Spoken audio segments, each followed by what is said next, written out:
Assalamualaikum warahmatullahi wabarakatuh. Kami dari kelompok 12 dengan anggota Hafaz Muhammad, Chandra Rahayu, Mulyawita, dan Naila Salsabila akan menampilkan dan membahas tentang manajemen sistem informasi sekolah.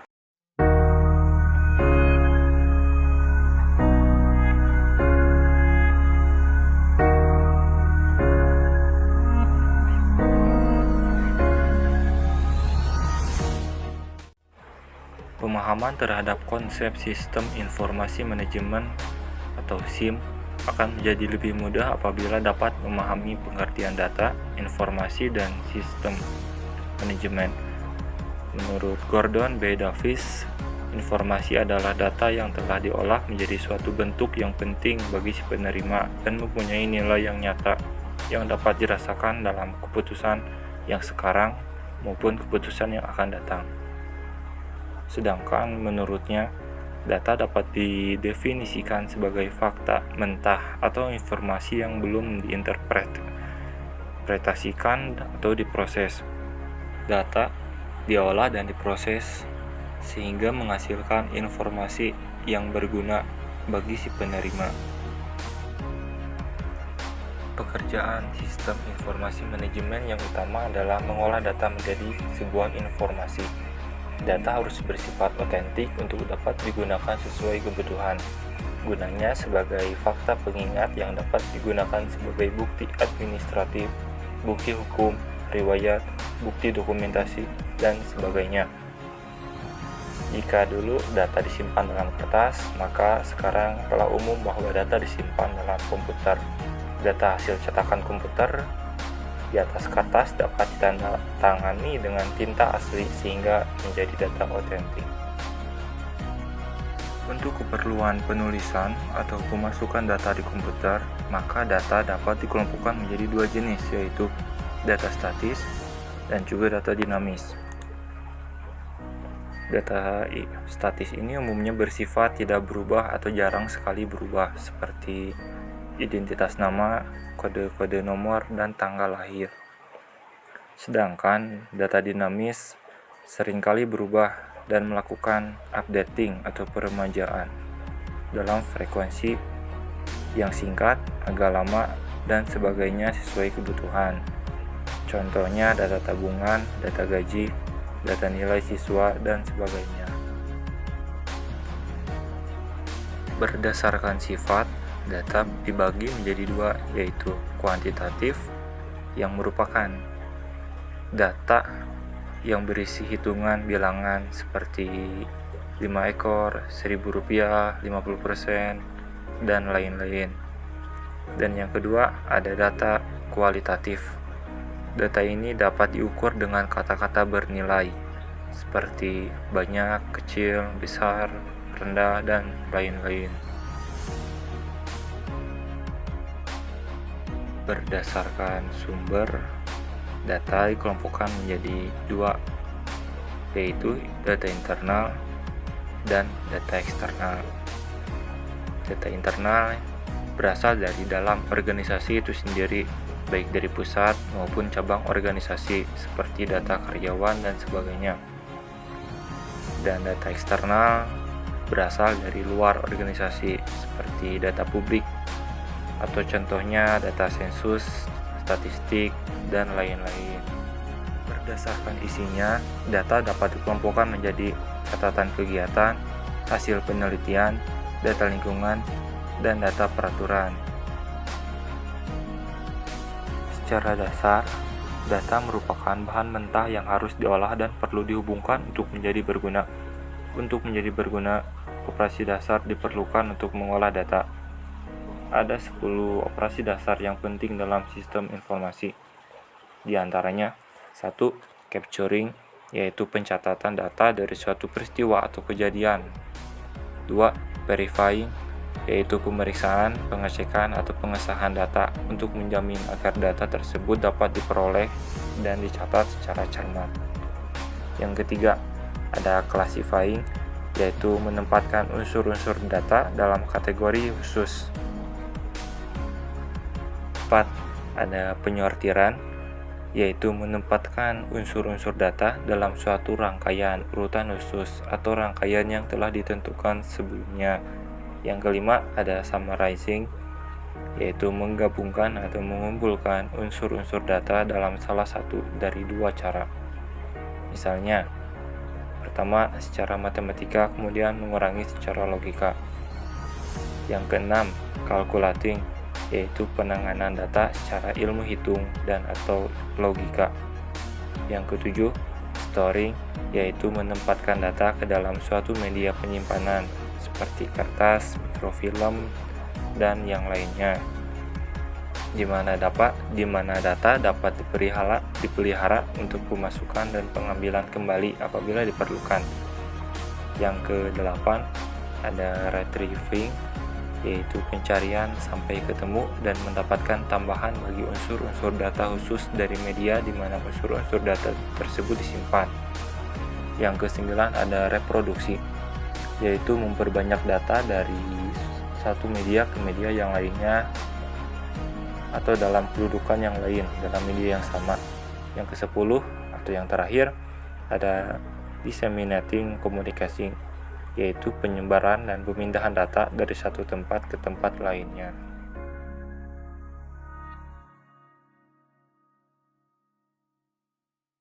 Lalu ada ruang lingkup SIM.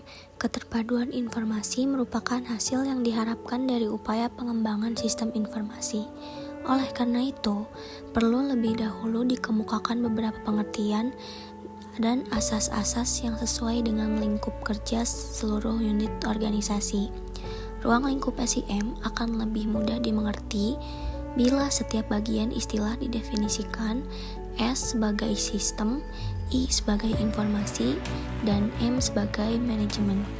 Sistem diartikan sebagai kumpulan dari komponen yang saling berkaitan untuk secara bersama-sama menghasilkan satu tujuan. Lalu informasi terdiri dari data yang telah diambil kembali, diolah, atau sebaliknya digunakan untuk tujuan informasi atau kesimpulan, argumentasi, atau sebagai dasar untuk beramal atau pengambilan keputusan. Lalu terakhir, manajemen terdiri dari proses atau kegiatan yang menjelaskan apa yang dilakukan manajer pada operasi organisasi. Manajemen itu sendiri adalah proses kegiatan mengelola sumber daya manusia, material, dan metode. Lalu ada jenis-jenis informasi. Jenis-jenis informasi ini dapat dipandang dari 3 segi, yaitu manajerial, sumber, dan rutinitasnya. Dari segi manajerial dibagi menjadi 3, yaitu 1. Informasi strategis, yaitu informasi yang digunakan untuk kegiatan manajerial tingkat atas atau top management dan umumnya mempunyai daya jangkau untuk waktu 5-15 tahun, bahkan mungkin 75 tahun. Lalu yang kedua ada informasi taktis. Informasi taktis ini tuh digunakan untuk manajerial tingkat menengah atau middle management pada umumnya dengan daya jangkau 1 tahun. Lalu yang ketiga ada informasi operasional, yaitu informasi yang digunakan oleh kegiatan manajerial tingkat bawah atau low manajerial dan umumnya mempunyai daya jangkau dalam hitungan beberapa hari. Lalu ada asas-asas sistem informasi. Asas-asas di sini berupa prinsip yang menjiwai sistem informasi baik pengembangan, pemeliharaan, dan pengoperasiannya. Untuk lingkungan organisasi ada 5 asas yang ditetapkan, yaitu yang pertama ada asas pengelola. Suatu sistem informasi dapat diselenggarakan apabila ada suatu unit kerja yang diberi tanggung jawab untuk mengelolanya. Lalu yang kedua ada asas kepekaan, yaitu sistem informasi dapat berguna apabila memberi layanan sesuai dengan apa yang seharusnya diperlukan. Lalu yang ketiga ada asas fleksibilitas, yaitu sistem informasi pada dasarnya dituntut untuk memiliki tingkat toleransi yang tinggi terhadap seluruh jajaran unit kerja. Oleh karena itu, suatu sistem informasi manajemen harus mampu beradaptasi terhadap perubahan-perubahan yang terjadi. Lalu yang keempat ada asas kesederhanaan, yaitu sistem informasi harus tersusun dari serangkaian perangkat keras, perangkat lunak, dan juga prosedur yang mudah dimengerti maupun dioperasikan serta dipelihara oleh seluruh unit kerja agar dapat dihindari kemungkinan kesalahpahaman atau peluang terjadinya penyimpangan. Lalu yang terakhir ada asas saling percaya, yaitu kepercayaan antara pengguna dan sistem informasi sangat penting. Informasi yang dihasilkan harus dapat dipercaya oleh pihak luar dan memenuhi standar kualitas yang diharapkan. Lalu selanjutnya ada sistem informasi dalam proses manajemen. Manajemen biasanya didefinisikan sebagai 4 fungsi manajer, yaitu perencanaan, pengorganisasian, kepemimpinan, dan pengendalian. Jadi, dapat dikatakan bahwa manajemen adalah suatu proses. Dalam menjalankan fungsinya, manajer sangat membutuhkan informasi untuk membuat keputusan, mengelola kompleksitas hubungan antara organisasi dan lingkungannya, serta menjadikannya sebagai dasar pengendalian.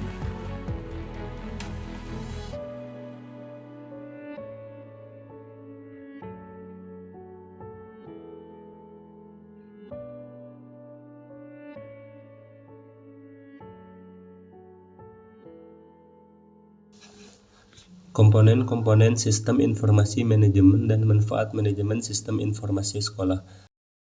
1. Komponen-komponen sistem informasi manajemen merupakan era baru dalam dunia usaha dan organisasi, muncul dengan diperkenalkannya teknologi informasi TI dan sistem informasi SI. Kedua istilah ini sering dipertukarkan meskipun memiliki perbedaan mendasar.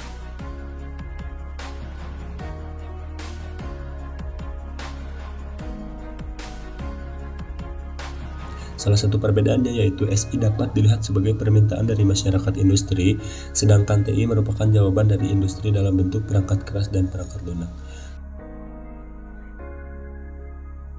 Lalu yang kedua, ada proses dan prosedur sistem informasi manajemen, di mana dalam hal ini ada dua pihak yang terlibat, yaitu analis sistem dan manajer. Analis sistem merencanakan, mengkaji, dan merancang perbaikan sistem informasi, sedangkan manajer berperan sebagai operator sistem. Lalu ada langkah-langkah dasar yang dapat ditempuh dalam mengembangkan sistem informasi. Yang pertama, studi visibilitas. Yang kedua, menentukan persyaratan sistem. Yang ketiga, merancang dan menerapkan sistem yang mencakup basis data, persiapan fisik, langkah-langkah kerja, dan solusi program. Selanjutnya ada perubahan organisasi, lalu pengetesan solusi, lalu konservasi, dan yang terakhir adalah manajemen proyek. Selanjutnya, untuk mencapai keberhasilan dalam implementasi sistem informasi manajemen SIM, pimpinan harus mampu merencanakan pendekatan yang tepat, yang ditunjukkan dengan kemampuan 1. Mengumpulkan data secara komprehensif sesuai dengan kebutuhan, lalu mengolah data menjadi format yang tepat, dan yang terakhir menggunakan informasi yang dihasilkan dengan efektif. Lalu poin yang ketiga, struktur organisasi subjudul. Nah, fungsi-fungsi dasar dari organisasi pengelolaan sistem informasi manajemen. Yang pertama ada analisis sistem, lalu administrator, lalu pangkalan data, yang keempat operasi komputer, yang kelima pelayanan informasi, yang keenam pelatihan. Dan poin yang keempat merupakan sumber daya informasi, di mana sumber daya informasi meliputi hardware, software, spesial informasi, pemakai, fasilitas database, dan informasi. Alasan mengapa hal ini perlu dikelola: yang pertama, meningkatkannya kerumitan aktivitas bisnis, yang kedua, persaingan global, yang ketiga, batas waktu yang semakin singkat, yang keempat, pengaruh ekonomi global, yang kelima, teknologi yang semakin rumit, dan yang terakhir, gejolak sosial. Lalu, dalam menentukan kriteria sumber daya informasi, mesti mempunyai kemahiran dalam membangun, menggunakan nilai, dan melaksanakan sistem informasi. Di antaranya, sumber daya informasi yang unggul adalah 1. Attitude, yang kedua skills, yang ketiga hard skill, dan yang terakhir soft skill. Lalu, poin yang kelima, manfaat manajemen sistem informasi sekolah. Banyak sekali manfaatnya menurut Oetomo 2002, di antara lain yang pertama, integrasi data dan informasi, yang kedua sistem pengorganisasian data, yang ketiga meningkatkan kecepatan dan keakuratan penyusunan laporan manajerial, yang keempat meningkatkan kualitas produk dan kecepatan layanan konsumen, dan yang kelima merupakan meningkatkan citra organisasi. Lalu poin yang keenam, manfaat SIM dalam pembelajaran. Dalam bidang pendidikan, teknologi informasi dapat dimanfaatkan dalam kategori yang pertama, knowledge management tool. yang berarti dalam menyimpan pengetahuan manusia dalam bentuk lain yang lebih kompak, efisien dan mudah dimanfaatkan. Masuk dalam kategori ini dokumen elektronik dan buku elektronik. Lalu ada learning tool, yaitu dapat dimanfaatkan sebagai perangkat bantu pengajaran untuk berbagai bidang studi. Di antaranya ada drill and practice, tutorial, simulation, dan problem solving. Lalu ada business management tools, merupakan proses dan tugas keseharian, dapat menjadi lebih ringan dengan bantuan TI. Poinnya pengelolaan siswa, guru, alumni, dan staf, lalu pengelolaan nilai dan data akademik, pengelolaan aktivitas pengajaran, pengelolaan aset dan keuangan, serta pengelolaan dokumen pendidikan. Lalu ada analis dan atau calculation tools, yaitu pemanfaatan di bidang ini telah ada sejak awal lahirnya komputer. Contoh, kalkulasi matematis menggunakan mikroskop Excel. Lalu statistika menggunakan SPSS atau Minitab, lalu kalkulus dan analisa matriks atau Mathscape, dan desain PCB atau Protel. Lalu yang ketujuh merupakan aplikasi SIM dalam pengembangan pengelolaan pendidikan. Yang pertama, Dapodik atau data pokok pendidikan. Nah, Dapodik adalah aplikasi yang dikembangkan oleh Kementerian Pendidikan dan Kebudayaan yang bertujuan untuk mengumpulkan informasi dari satuan pendidikan guna pembuatan kebijakan sistem pendidikan di Indonesia. Awalnya dikembangkan untuk pendidikan dasar dan kemudian diperluas ke pendidikan menengah. Aplikasi ini berbasis web dan dapat diakses oleh satuan pendidikan melalui laman Dapodik.